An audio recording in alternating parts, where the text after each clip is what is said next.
Tour de France Canyon. Cukup kencang dan bisa melaju amat sangat cepat. Tapi sayangnya sepeda ini memang bener udah nggak keluar, udah.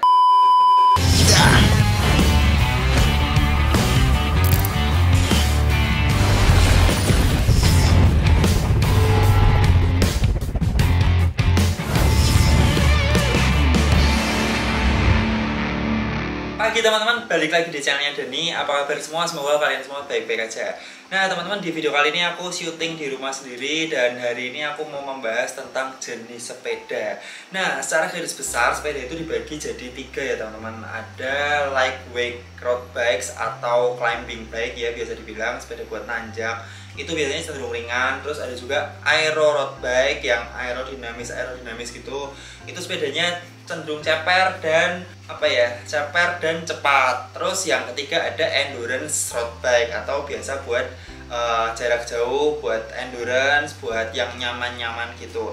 Nah di video kali ini aku akan ajak kalian buat melihat 7 sepeda aero favoritku. Jadi di garis bawah dulu, ini favoritku dan ini keluaran 2021-2022. Oke, langsung aja check this out. Oke, aku akan sebutin 7 sepeda aero favoritku. Yang pertama kita mulai dari Canyon. Nah, ini dia Canyon. Canyon ini pabrikan asal Jerman dan dia ada beberapa line up jenis sepeda. Nah, yang line up aeronya adalah Canyon Aero. Nah, kenapa ini aku masukin daftar? Karena aku pernah nyoba sendiri Canyon Aero ini amat sangat ringan. Untuk ukuran aerobike ya, dan dia tuh akselerasinya tuh kencang banget dan bentuknya juga relatif aku suka. Dan yang paling signifikan tuh ya, yang paling bikin aku tertarik adalah harganya. Jadi Canyon Aero ini yang versi mentok yang ini teman-teman, Aero CFR Disc E-Type atau Disc DI itu ya. Yang paling mentok adalah yang Disc E-Type, itu dibanderol dengan harga hanya 9.399 US dollar, yang berarti hanya sekitar 135 juta. Padahal dia udah dibekali oleh SRAM Red AXS E-Type dengan power meter plus wheelset zip 454. Jadi ini sebenarnya menurutku murah ya ini, dan ini asli dari Jerman. Terus apa sih keistimewaannya? Dia tuh benchmark aerodynamics. Jadi Canyon mengklaim dia 4 tahun tes dan istilahnya riset gitu, sepeda ini dibuat se-aerodinamis mungkin dan seimbang mungkin dengan geometri yang dia buat, jadi bisa memecah angin dengan signifikan teman-teman. Terus dia tuh desainnya tuh bisa di-adjust. Nah ini handlebarnya yang kemarin sempat trouble, handlebarnya tuh bisa ditekuk ke dalam. Jadi kalau kita ngelipat, kita masukin ke bike box gitu, mau keluar negeri atau mau keluar kota, ke bandara, masuk pesawat tuh lebih gampang teman-teman. Terus dia juga diklaim aero for everyone. Jadi aerodynamic drag-nya itu yang punya resistance paling tinggi. Terus nah ini dia ada beberapa tipe teman-teman, Aero CFR, Aero CF SLX, dan Aero CF SL. Dan yang jelas sepeda aero ini masuk dalam Pro Tour de France. Kita cek Tour de France Canyon. Nah, dan teman-teman, Canyon Aero ini yang versi paling mentoknya yang pakai SRAM itu bobotnya hanya 7,3 kg teman-teman. Jadi Canyon Aero ini untuk ukuran sepeda aero termasuk yang paling ringan di kelasnya. Itulah kenapa aku masukin dia dalam daftar aerobikes favoritku. Oke, lanjut yang kedua. Oke teman-teman, kalau tadi kita udah ngomongin pabrikan asal Jerman, kali ini favoritku berikutnya adalah Trek-Madone. Kenapa Trek-Madone? Karena aku punya Trek-Madone teman-teman. Dan ini kita lihat versi tertingginya itu Madone SLR 9 E-Type. Bandrolnya ini ternyata dibandingin Canyon ini cukup mahal teman-teman. Harganya 249.9 US dollar atau sekitar 180 jutaan. Ya bener sih, karena kalau di Indo juga harganya sekitar segitu. Ini tapi kayaknya harganya tidak termasuk pajak ya. Jadi di sini lebih tinggi teman-teman. Terus apa sih istimewanya Trek-Madone ini? Nah, yang pertama dia tuh bahan karbonnya itu udah upgrade dari Trek-Madone yang tahun 2020. Jadi ini udah pakai OCLV yang 800 bahan karbonnya. Terus dia itu punya fitur yang namanya ISO speed, jadi bisa di adjust tingkat stiffness-nya. Jadi kita kalau mau pengen lebih stiff bisa dimentokin, kalau kita pengen agak nyaman dipakai itu bisa digeser ke sisi sebaliknya. Terus dia handlebarnya itu semi aero ya, jadi ya bukan semi aero tapi semi integrated. Jadi dia tuh nggak nyambung tapi bisa kayak bongkar pasang gitu, tapi bentuknya unik menyatu dengan frame gitu teman-teman. Terus yang berikutnya track Madon, dia tuh punya ciri khas dari track yaitu Project One. Jadi kalau kita pengen pakai warna-warna yang unik, warna-warna yang jarang, yang aneh itu kita bisa kasih request, ada pilihan di websitenya. Kita bisa kasih yang terserah, yang bintang-bintang gitu, yang kinclong-kinclong atau yang chroma atau yang terserah, kamu pokoknya bisa custom di websitenya track. Nah terus track Madon ini untuk ukuran 56 dia itu bobotnya mana ya bobotnya ya. Nah ini dia bobotnya 7,65 kg. Tapi untuk ukuran 56 ya.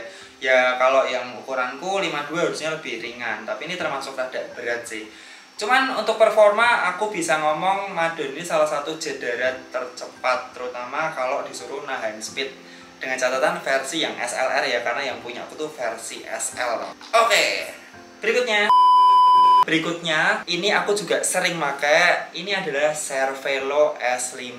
Jadi salah satu jet darat yang dealernya juga di Indonesia ada banyak banget, di kota-kota besar hampir semua ada. S5 ini diklaim sebagai fastest sprinters in the world. Tapi kalau aku boleh bilang ya, ini jargonnya ini cukup bener ya, karena stop and go-nya atau akselerasinya dari Cervelo S5 ini cukup kencang dan bisa melaju amat sangat cepat. Dan S5 ini punya bentuk stem yang unik, V-shapes kalau dia bilang.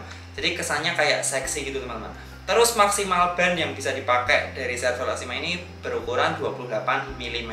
Kalau kita lihat di website resminya, harga dari Cervelo S5 yang termentok Dura SDI itu atau SRAM Red AXS ini harganya $12.000 atau sekitar 172 juta rupiah. Dan kalau kalian lihat di PIK atau di Dalkot di Jakarta tuh banyak banget yang pakai S5, termasuk di Semarang di klubku sendiri Holycrank itu banyak banget yang pakai S5 karena memang dia salah satu jet darat yang paling secara desain cukup oke dan performanya juga oke. Dan aku ngerasa untuk nanjak S5 itu juga nggak terlalu berat teman-teman. Selain Dura S dan SRAM Red, dia juga ada varian yang SRAM Force Ultegra itu ataupun yang SRAM Rival AXS. Ini kayaknya baru masuk ya teman-teman. Harganya cukup miring, $6.900 aja. Dan teman-teman, di Tour de France atau Pro Tour, Cervelo ini dipakai oleh tim yang cukup terkenal, Jumbo Visma. Ini pembalapnya banyak yang keren-keren nih, jago-jago nih. Oke, sekian dari Cervelo S5 dan berikutnya pabrikan dari Swiss. Kalian pasti tahu apa itu, apalagi kalau bukan BMC. BMC ini kalau kita lihat namanya tuh kayak rada-rada gimana gitu karena ada helm lokal juga, helm motor yang pakainya merek BMC. Jadi kadang orang BMC itu bukannya merek helm kayak gitu. Tapi buat kalian yang benar-benar ngerti sepeda, ngerti road bike, pasti tahu pabrikan Swiss ini. BMC Time Machine 01. Time Machine Road ya, karena dia ada dua, Time Machine yang buat TT sama yang road. Nah, jargon dari BMC adalah built for speed. This is no ordinary race bike. This is the fastest bike ever. Nah ini kalau aku pribadi tuh belum pernah nyoba teman-teman. Cuman aku suka banget bentuknya, dia kayak garang banget, terus bener-bener aero, dan dia tuh nggak banyak lekukan teman-teman. Jadi kayak teges gitu loh. Nah ini aku suka nih, teges. Terus kalau harganya yang paling versi yang paling tinggi itu pakai Shimano Dura SDI itu dan DT Swiss ARC 1100 dibanderol dengan harga 1.329.9. CHF itu kayaknya mata uang dari Swiss teman-teman. Dan ini amat sangat mahal, kalau dikursin di rupiah itu 204 juta rupiah kurang lebih. Jadi cukup mengerikan. Dan ini ada juga yang lainnya. Kalau yang mentok tuh Time Machine Road 01, berikutnya Time Machine 012, Time Machine 013. Nah itu bedanya ada di group set dan wheel setnya aja teman-teman. Ini sih aku pengen banget nyoba, penasaran karena belum pernah nyoba Time Machine sekalipun. Jadi ya ini aku masukin ke daftar list sepeda aero favoritku. Oke, berikutnya.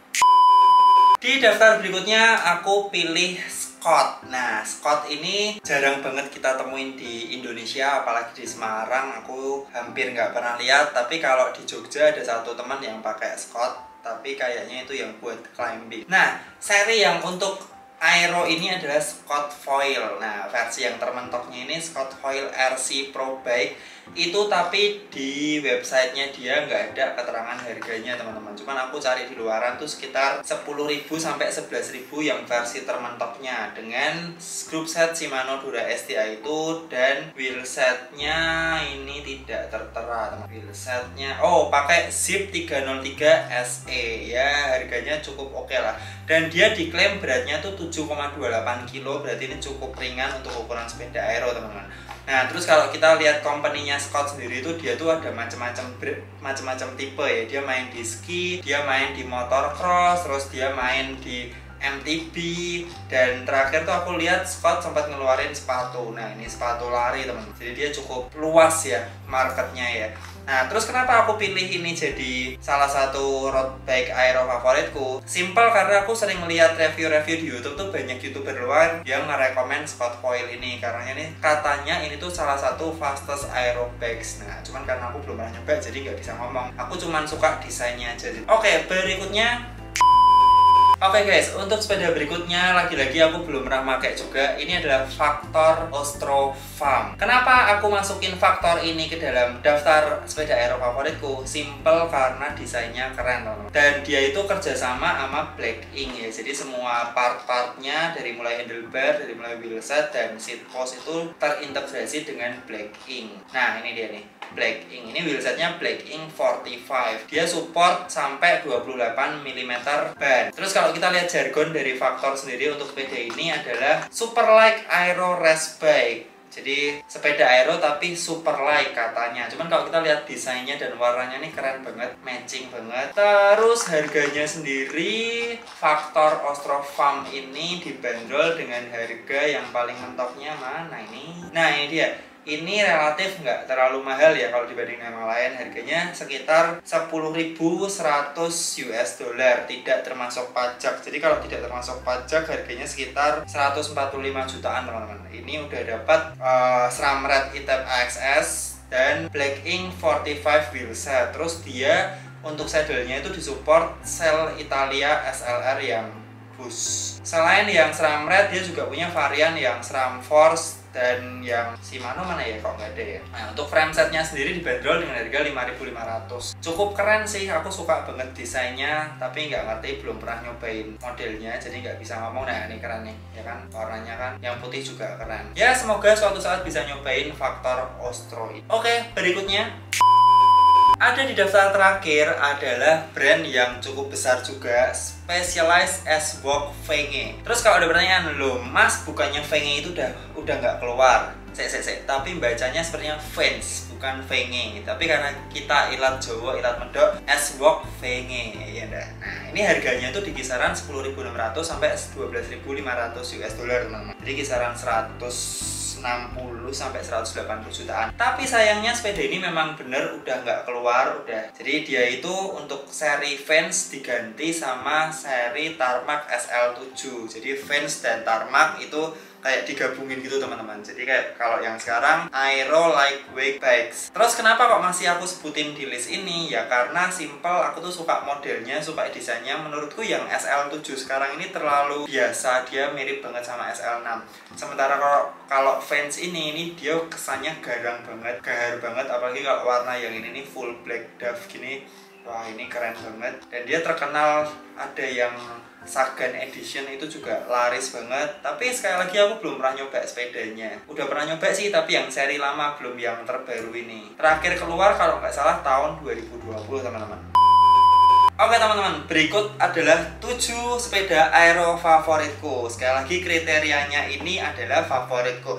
Tapi tips aja dari aku, kalau kita ngomongin brand top line atau yang tertinggi, yang nomor 1 tuh yang kamu perlu lihat adalah desain, model, dan warnanya. Karena kalau kita suka dengan desain suatu sepeda tersebut, kita suka dengan warna suatu sepeda tersebut, itu tuh kita pasti bakal makainya tuh pede, terus kita bakal happy, dan kita bakal ngerasa enak daripada kita diomongin orang merek A, B, C bagus tapi kita nggak serak sama modelnya, terus kita maksa buat beli sepeda itu, pasti nggak lama tuh bakal bosan teman-teman. Oke, sekian video kali ini. Semoga aku bisa nampilin sepeda-sepeda favoritku dengan genre atau tipe yang berbeda lainnya. Kalau ada pertanyaan dan saran langsung tulis di kolom komentar. Sampai jumpa di video berikutnya. Tetap sehat dan tetap semangat.